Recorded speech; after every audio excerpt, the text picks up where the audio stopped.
So big pass லைவ்ல வந்து பார்த்தீங்கன்னா தீபக், ஜாக்லின் மற்றும் சௌந்தர்யா இவங்க 3 பேருக்குள்ள ஒரு பயங்கரமான ஒரு கான்வர்சேஷன் நடந்துட்டு இருக்கு. அது என்ன அப்படின்றதையும் பார்க்க முடியுது.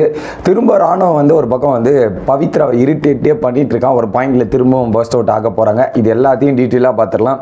வணக்கம் மக்களே, நேஷனல் இருந்து உங்கள் மணிவண்ணன். சேனலுக்கு புதுசாக இருந்தீங்கன்னா சப்ஸ்கிரைப் பண்ணிடுங்க. பல பேர் வீடியோ பார்க்குறீங்க, ஆனால் லைக்கே போடாமல் வீடியோ பார்க்குறீங்க. ஸோ லைக்கை போட்டு வீடியோ பார்த்தா ரொம்ப ரொம்ப யூஸ்ஃபுல்லாக இருக்கும். ஓகே, ஸோ இன்னைக்கு லைவ்ல வந்து பார்த்தீங்கன்னா ஒரு பக்கம் சொல்கிறார், மனிஃபெஸ்ட் பண்ணுன்ற மாதிரி அர்ச்சனா சொன்ன போல ஒரே மனிஃபெஸ்டாக இருக்குது ஜாக்லின், எப்படியாவது ஃபினாலே போய் இருக்கணும் அப்படின்ற மாதிரி தீபக் பேசுகிறார் உடனே.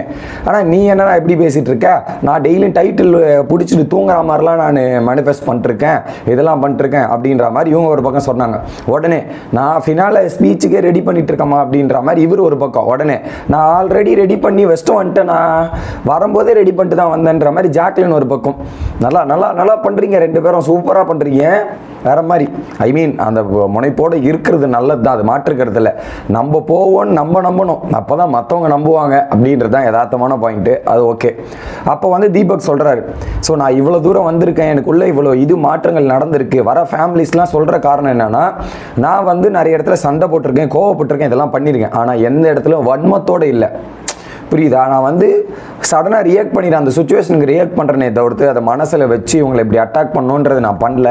அதுதான் பல பேருக்கு பார்த்து புரிஞ்சிருக்கு போல, என்னை அண்டர்ஸ்டாண்ட் பண்ணி என்னை எல்லாரும் பிடிச்சிருக்குன்னு சொல்கிறதுக்கான காரணமே இதுதான் அப்படின்ற மாதிரி நான் பார்க்குறேன் அப்படின்றதையும் சொல்கிறாரு.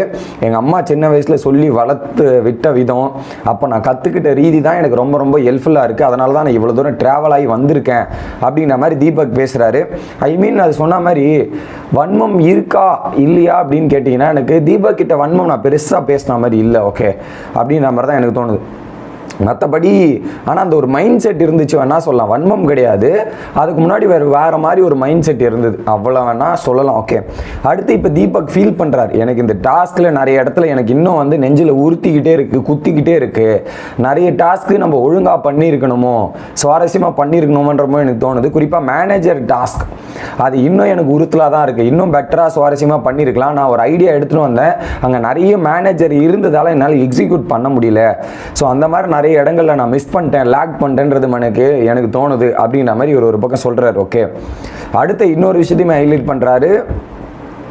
அதை தவிர்த்து நிறைய டாஸ்கில் வந்து நம்ம 2 நாளா 3 நாளான்றது தெரியாமல் நம்ம முழிச்சு நிறைய டாஸ்க்கை விட்டுருக்கோம். ஃபார் எக்ஸாம்பிள் வந்து ராஜா ராணி டாஸ்க்காக இருக்கட்டும், அதுக்கப்புறம் இன்னொரு டாஸ்க்கு 2 நாள்லேயே முடிஞ்சிருச்சு, அதை நம்ம எதிர்பார்க்கல. ஏஞ்சல் அண்ட் டெவில்ஸ், அதை 2 நாள்லாம் நம்ம எதிரே பார்க்கல. அந்த ஒரு கால்குலேஷன்லாம் கரெக்டாக பண்ணி கேம் பிளே பண்ணியிருந்தா இன்னும் கொஞ்சம் இன்ட்ரெஸ்டிங்காக இருந்திருக்கும், பெட்டராக பண்ணியிருக்கலாம், இது பண்ணியிருக்கலான்ற மாதிரி தீபக் பேசுகிறாரு. கரெக்டு தான், பட் அதை நீங்கள் ரெகுலராக கால்குலேஷனில் வச்சு இருந்திருக்கணும். அது உங்களோட மிஸ்டேக் தான் தீபக் சார், உங்களோட மிஸ்டேக்கில் பல பேரோட மிஸ்டேக்கு. அந்த டைம் ஸ்பேஸு ஸ்க்ரீன் பேஸுக்கு ஏற்ற மாதிரி நீங்கள் பர்ஃபார்மன்ஸ் பண்ணியிருந்தால் அதை எக்ஸ்டெண்ட் பண்ணியிருப்பாங்க. அதில் ஏதாவது ஒரு சைடு சொதப்பினாலுமே டோட்டல் கொலாப்ஸ் தான். அதனால தான் ராஜாராணி கொலாப்ஸ் ஆனதுக்காக இருக்கட்டும், டெவில் கொலாப்ஸ் ஆனதுக்கான காரணமே என்னமே, ஒன்று பெட்டராக இருக்குது, ஒன்று டம்மியாக பண்ணிக்கிறாங்கன்றது. ஸோ ஒன்று பெட்டர் ஒன்று வீக்னஸ்ன்னும் போது இந்த மாதிரி நிறைய விஷயங்கள் நடக்கிறதுக்கான பாசிபிலிட்டிஸ் இருக்குது. அதை ஒரு பக்கம் ஃபீல் பண்ணி இதெல்லாம் நடந்திருக்கு அப்படின்றதையும் சொல்கிறார். ஓகே, இந்த மாதிரி ஒரு டிஸ்கஷன் போயிட்டு இருக்கு. அதில் குறிப்பாக மக்கள்கிட்ட ஒரு மிகப்பெரிய எதிர்பார்ப்பு இருந்திருக்கும் ஜாக்லின். நம்ம நீயா இருக்கட்டும், முத்துவா இருக்கட்டும், மஞ்சுரியா இருக்கட்டும், நானா இருக்கட்டும், விஷாலா இருக்கட்டும், இவங்கெல்லாம் வந்து நிறைய பீப்புள்ஸ் ஹேண்டில் பண்ணுறவங்க. ஸோ ஆட்டோமேட்டிக்காக நம்ம மேலே வந்து ஒரு மிகப்பெரிய எக்ஸ்பெக்டேஷன் வந்துடும். புரியுதா? நம்ம மேலே ஒரு எக்ஸ்பெக்டேஷன் வந்து நம்ம பண்ணணுன்ற ஒரு ஸ்பெஷலில் இருந்து நம்ம பண்ணணும், மக்களோட எதிர்பார்ப்பை நம்ம பூர்த்தி பண்ணணுன்ற மாதிரி ஒரு பேசுவார். அதில் பல இடங்களில் நம்ம தவறி இருக்குமோ அப்படின்ற மாதிரி எனக்கு தோணுதுன்றது தீபக் சொல்கிறார். உடனே ஜாக்லின் என்ன சொல்கிறாங்க, நம்ம மேலே வைக்கிற எதிர்பார்ப்பு தான் டிசப்பாயின்மெண்ட் ஆகும். ஸோ அந்த எதிர்பார்ப்பு தான் நம்ம கம்மி பண்ண வைக்கணும். நம்மளால் முடிஞ்சது தான் நம்ம பண்ண முடியும். ஒரு சில டைம்ஸ் நம்மளும் அதை மிஸ் பண்ணியிருப்போம், பண்ணாமல் விட்டுருப்போம். அது இதுக்கான காரணமே இதுதான், எதிர்பார்ப்பு வைக்கிறதால தான் டிசப்பாயின்மெண்ட் நடக்குது, அதை நம்ம ஃபோக்கஸ் பண்ணணுன்ற மாதிரி டிஸ்கஷன் போகுது. அடுத்ததாக சௌந்தர்யா கிட்ட சொல்கிறாங்க, சௌந்தர்யா ஜாக்லின் இதுவரையும் நீங்கள் கேம் சரியாக விளையாடல, இந்த கேமில் டாஸ்கில் பெருசாக பண்ணல, இந்த வாரம் இண்டிவிஜுவல் டாஸ்க் தான், அதில் இறங்கி அடித்து விளையாடு, மேக்ஸிமம் எஃபெக்டை போடு சௌந்தர்யா அப்படின்ற மாதிரி சொல்கிறாங்க. ஆமாம், ட்ரை பண்ணோம், நானும் அதான் பண்ண போகிறேன் அப்படின்ற ஒரு டிஸ்கஷனுமே அந்த இடத்துல போயிட்டுருக்கு. பார்க்கலாம் என்ன போகுதுன்ட்டு. அடுத்து அங்கேருந்து கட் பண்ணால் இந்த சோபா இந்த சைடில் வந்து பார்த்திங்கன்னா ஒரு பக்கம் ராணுவ மற்றும் பவித்ரா பேசிகிட்டு இருக்கான். அப்போ ராணுவ சொல்கிறார், எனக்கு உங்களை ரொம்ப பிடிக்கும் பவித்ரா, நீங்கள் வந்து ஒரு சின்ன குழந்தை மாதிரி, இப்படி சின்ன குழந்தை மாதிரி தான், உங்ககிட்ட பேசாமல் அன்றைக்கி ஒரு நாள் சண்டை போட்டு மறுநாளே எனக்கு பேசாமல் இருக்க முடியல அப்படின்னும் போது பவித்ரா ஒரு கேள்வி கேட்குறாங்க, எப்படிங்க நீங்கள் உங்கள் அம்மா கிட்ட 2 வருஷமாலாம் பேசாமல் இருந்தீங்க, என்கிட்ட பேச முடியலன்றீங்க, 2 வருஷமாக எப்படி இருந்தீங்க எனக்கு புரியலையே, என்ன கதை அப்படின்னு கேட்கும்போது, இல்லைங்க எங்கள் வீட்டில் அடிக்கடி சண்டை வந்துட்டுருக்குங்க, நான் பேசுகிறதால சண்டை வருது, அதனால தான் நாங்கள் பேசாமல் இருந்தேன், இதில் என்னங்க பிரச்சனை என்னும்போது பவித்ரா சொல்கிறாங்க, ஓ சண்டை வரக்கூடாதுன்னு பேசாமல் இருந்தால் இதுதான் சொல்யூஷனா, வேறு எதுவுமே கிடையாதா அப்படின்ற மாதிரி ஒரு விஷயத்த பேசிகிட்டு இருக்காங்க. ஓகே, அடுத்தது சொல்கிறாரு, எனக்கு ஏன் உங்ககிட்ட நான் வந்து பேசுகிறேன்னு வச்சுங்களேன், நீங்கள் வில்லி கிடையாதுங்க, இந்த வீட்டில் வில்லியாக இருந்தால் பேச மாட்டேன், நீங்கள் வந்து ஒரு புள்ளப்பூச்சி, எப்படி ஒரு புள்ளப்பூச்சா இருக்கீங்க பவித்ரா, அதனால் நான் வந்து பேசுவேன் பவித்ரான்ற மாதிரி திரும்ப அவங்க கலாய்க்கிறேன்ற பேரில் அவங்களுக்கு கொஞ்சம் இரிட்டேட் பண்ணுற மாதிரி நிறைய விஷயங்கள் பேசுகிறாரு பண்ணுறாரு. ஒரு பாயிண்டில் பயங்கரமாக கலாய்ச்சிட்டு இருக்காரு. இதுக்கு நடுவில் அருண் வந்து ஜாயின் பண்ணிட்டாரு, ஜெஃப்ரி அன்ஷிதாலாம் வந்து ஜாயின் பண்ணிட்டு பேசிகிட்டு இருக்காங்க. அப்போ சொல்கிறாங்க, பவித்ரா என் கூட சாங் பண்ணுறேன்னு சொல்லியிருக்காங்களே, இது உங்களுக்கு தெரியாதா அப்படி, யார் சொன்னா சாங்லாம், நான்லாம் சாங்கை பற்றி சொல்லறா டே. உடனே ஜெஃப்ரி சொல்கிறான், என்னன்னா நீ சாங் பண்ணுவீங்களான்னு கேட்டிருப்பாங்க, பவித்ரா ஆமான்னு சொல்லியிருப்பாங்க, இவர் எப்படி எத்தனை வந்து திருப்புவார்னா, பவித்ரா என் கூட சாங் பண்ணுறா, பவித்ரா என் கூட இது பண்ணுறான்னு சொல்லிட்டு அவனுக்கு ஏற்ற மாதிரி திருப்பி போட்டு கேம் இந்த மாதிரி எடுத்துகிட்டு போயிட்டு இருக்கான் அப்படின்ற மாதிரி ஒரு பக்கம் ஜெஃப்ரி உடைக்கிறாரா. இன்னொரு பக்கம் பவித்ரா சொல்கிறாங்க, இதுதான் ஒஸ்ட் பிஹேவியர், ஓகே இதுதான் ஒஸ்ட் பிஹேவியர் ராணோ, இந்த மாதிரிலாம் பண்ணாதீங்க, அதை தான் சொன்னேன், இதை மட்டும் திருத்திங்க, இதெல்லாம் மாற்றிங்க நான் சொன்னால் நீங்கள் கேட்குறீங்களா, இதெல்லாம் மாற்றாமல் திரும்ப திரும்ப அப்படியே பண்ணிட்டு இருந்தால் என்ன கதை அப்படின்ற மாதிரி இவங்க திரும்ப கேட்குறாங்க. அப்போ ராணோ சொல்கிறாரு, இந்த மாதிரி நீங்கள் நிறைய வார்த்தைகள் மிஸ்யூஸு இந்த மாதிரி வார்த்தைகள்லாம் பயன்படுத்துறீங்க பவித்ரா, இதெல்லாம் ரொம்ப கஷ்டம், பெரிய பெரிய வார்த்தை, அந்த பெரிய பெரிய வார்த்தைகள் நீங்கள் ஏன் பயன்படுத்துறீங்க, அது ரொம்ப தப்பாக இருக்குது, இதெல்லாம் பயன்படுத்தாதீங்கன்ற மாதிரி ராணோ சொல்கிறாரு.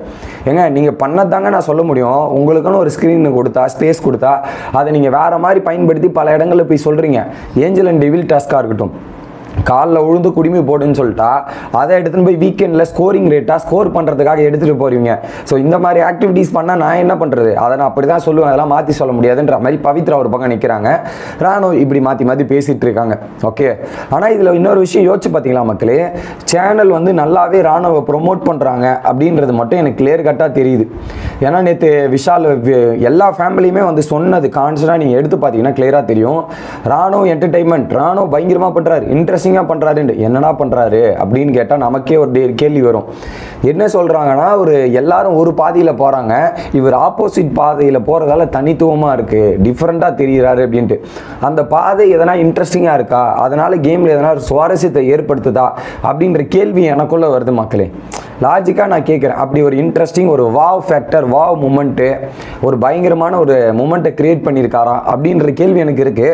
ஆனால் எல்லாரும் கான்ஸ்டண்ட்டாக வந்து இதை சொல்கிறான் போதே எனக்கு டவுட் ஏற்படுது, டே சொல்லி வச்சுட்டு வந்து சொல்கிறீங்களா இல்லை நீங்களாவே சொல்கிறீங்களா என்னன்னு புரியல. எல்லாரும் அப்படியே அடித்தா போல் டப்பு டப்பு டப்புன்னு அதே டைலாக் அப்படியே கண்டினியூஸாக மென்ஷன் பண்ணுறாங்களா, அதான் பல கேள்விகளுக்கு உண்டாகுது. இதில் ராணுவ ஒரு பக்கம் பயங்கர ஹாப்பிப்பா, எல்லா குடும்பத்துக்கும் என்ன பிடிச்சிருக்கு, என்னை பல பேர் விரும்புகிறாங்கன்ற ஒரு சந்தோஷத்திலே பயங்கரமாக பண்ணிட்டு இருக்கார். ஸோ இதெல்லாம் தான் மக்களே நான் சொல்லணும்னு நினச்சது.